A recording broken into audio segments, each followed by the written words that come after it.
Morning, welcome back to our channel. আশা করবো তোমরা প্রত্যেকে ভালো আছো, আমরাও ঠিক আছি। ঠাকুরের আশীর্বাদে, বড়দের আশীর্বাদে প্রমিও এখন ঠিক আছে, এই আর কি। তো আমি উঠেছি 7:10 বাকি। আমি তোমাদেরকে বলছি না, আমার ঘুমটা হচ্ছে না ঠিকঠাক। আমার মনে হচ্ছে যে শিফটিংয়ের কোনো বিষয় নিয়ে আমি একটু ভাবনা চিন্তা করছি বা টেনশন হচ্ছে বোধহয় একটু একটু। তো ওই জন্যই, কারণ আমরা দেখবো অনেক সময় কিছু নিয়ে একটা ভাবি কিন্তু নিজেরাই বুঝতে পারি না যে ওটা নিয়ে আমরা টেনশন করছি। তো সেরকমই কিছু একটা হচ্ছে। আর আমি এখানে সকাল সকাল উঠে 7:10 আগে উঠেছি, ঠিক কথাই। আমি সোফায় বসেছিলাম, উঠলাম ওই 8:30টার দিকে। উঠে ঠাকুর বাসনগুলোকে মাজলাম, কারণ ঠাকুর বাসনগুলো না এবার আমি আলমারিতে ঢোকানোর জায়গা পাইনি। একটা কোণে সুন্দর করে রেখে দিয়েছিলাম, যেখানে ঝাড়ু মোছা এগুলো না লাগে। তো ধুলো পড়েছে, অবভিয়াসলি বাইরে ছিল, তো ওগুলোকে মেজে দিলাম। আর রোজ তো ইউজ হতো না, রেখে দিয়েছিলাম, তো রেখেই দিয়েছিলাম। সেই কিবার কিসের সময় একটা ভোগ দিলাম ঠাকুরকে, এই ভুলে যাচ্ছি কিসের সময় দিলাম। তো ওইটা দেওয়া ছিল, দেওয়ার পরে এখানে নামানো ছিল। আর এই জিনিসটা কি তোমাদের মনে আছে? বানিয়েছিলাম আমি, নেম প্লেট হিসেবে বানিয়েছিলাম। দেখো এই জায়গাটা একটু চটেছে, তারপর লাস্ট প্যাচার ওখানটা চটেছে। আসলে এটা পড়ে, লাস্ট প্যাচারটা তো খুলেই গেছিলাম, ফেবিকুইক দিয়ে এখন আবার জুড়ে দিলাম। তো পড়ে গেছিল বাইরে টানানোর পর, ভেঙে যাওয়ার পর মনটা খুব খারাপ হয়ে গেছিল। তাই প্রমি বলেছিল কিচ্ছু হবে না, আমি ফেলেই দিতে চেয়েছিলাম, তখনই মনে হচ্ছে কিচ্ছু হবে না, জুড়ে দেবো। তো ফেবিকুইক দিয়ে ও একবার জুড়ে দিয়েছিল, জুড়ে দিয়ে হয়তো ব্যাগে ঢুকিয়ে রেখেছিল, তো ঠিক করে লাগেনি তখন। তাই আজকে খুলে গেছিল, আমি আবার লাগালাম। আর যে রঙগুলো চটেছে ওগুলো আরেকবার একটু রং করে দিতে হবে। ফেলতে সত্যিই খুব খারাপ লাগছে, কারণ অনেক কষ্ট করে বানিয়েছিলাম। আমি আর অনুরূপা একসাথে শুরু করেছিলাম, ও একটা বানিয়েছিল, ও আমার আগে শুরু করেছিল। তো ওর থেকেই ক্লে এনে আমি বানিয়েছিলাম। তো তারপরে ওই জন্য ফেলতে খুব খারাপ লাগছে। তো সাজিয়েই রাখবো, নয় টানাতেই হবে, তার তো কোনো মানে নেই। আর C3 ফ্ল্যাট নাম্বারটাও দেওয়া ছিল, ফ্ল্যাট নাম্বারও চেঞ্জ হয়ে যাবে, তাই বাইরে টানানোর তো প্রশ্নই আসে না। আমি হাতে করে বানিয়েছি, নিজের স্মৃতি একটা, তাই ঘরেই সাজাবো। গিয়েই তো সাজাতে পারবো না, আস্তে আস্তে আস্তে আস্তে সবটা হবে। গিয়ে নয় রেখে দেবো যত্ন করে, এখানে যেরকম রাখা ছিল। তো চলো আস্তে ধীরে কাজ শুরু করি। এবার চিংড়ি মাছ এনেছিলাম কালকে 500, সেটা বাছা হয়নি, আজকে ডিফ্রস্ট করবো, দেখি তারপরে বাছবো। হাঁপিয়ে গেছে রীতিমতো। 500 চিংড়ি দাঁড়িয়ে দাঁড়িয়ে বাঁচতে বাঁচতে আমার কোমর পিঠ সব ধরে গেছিল লাস্টে। আর এই জায়গাটায় বসলে না আলুটা কম পাওয়া যায়। ওয়েদারটা জাস্ট, অবস্থাটা দেখো, মানে কি আর বলবো। দেখে মনে হচ্ছে বিকেল 6:30 বাজে, এইরকম মনে হচ্ছে। তো চলো এবার ঘর ঝাড় দেওয়া, ঘর মোছা, এগুলো তো করতেই হবে, আস্তে আস্তে করবো। একটু বসে নিই, রেস্ট নিয়ে নিই একটু। কটা বাজে? 8:56। ঘড়ি আমাদের ঢুকে গেছে, যেহেতু ব্যাটারি শেষ হয়ে গেছিলো, তাই প্রমি একদম নামিয়েছিল। তাই বলছে আর ওঠাতে হবে না, পরিষ্কার টরিষ্কার করে ঢুকিয়ে দিয়েছে। সকালে তোমাদের সাথে তো কিছুটা কথা বললাম, তারপর স্নান দান করে পুজো দেওয়া বহুক্ষণ আগে হয়ে গেছে। আর এখন বাজে 10:20। আমার যেন ঘুম ঘুম পাচ্ছে। আসলে ওয়েদারটা এত বাজে, মেঘলা করে রয়েছে পুরো, ওই জন্য ঘুম ঘুম এটা তো পাবে এরকম ওয়েদারে। গেছিলাম একটু ওই নিচের রাস্তার দোকানটাতে, 3টে পাতিলেবু আর বিট বাটা খাওয়া বলেছিল, তাই জন্য বিট নিয়ে আসলাম। পাতিলেবু আনতেই হতো, এমন কোনো ব্যাপার নেই। তো বিটটা আনতে গেলাম, পেলাম, নিয়ে আসলাম। পাতিলেবুর দামটাও একটু কমেছে দেখলাম।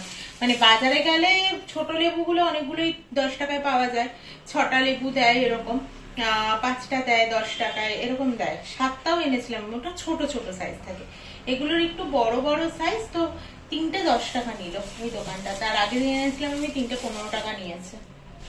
তো চলো বিট গুলোকে ছাড়িয়ে নিয়ে আগে বিট বাটাটাকে বসাবো। বেটে বুটে নিয়ে, আমি তো বিট বাটার রেসিপি তোমাদের সাথে শেয়ার করেইছি।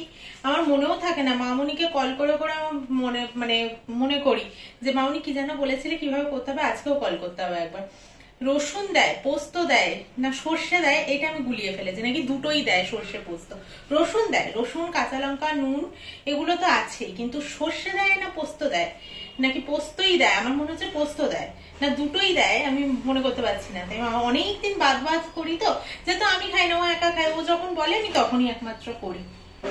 তো চলো আর বক করবো না, এমনি অনেকটা লেট করেছি আমি। ওনা এখনো ঘুমাচ্ছে, এবার আমি ডাকবো, ভালো কথা, চাটাও বসিয়ে দিই। আর বেশি দেরি করলে তাহলে সকালের খাবারটা আবার কখন খাবে।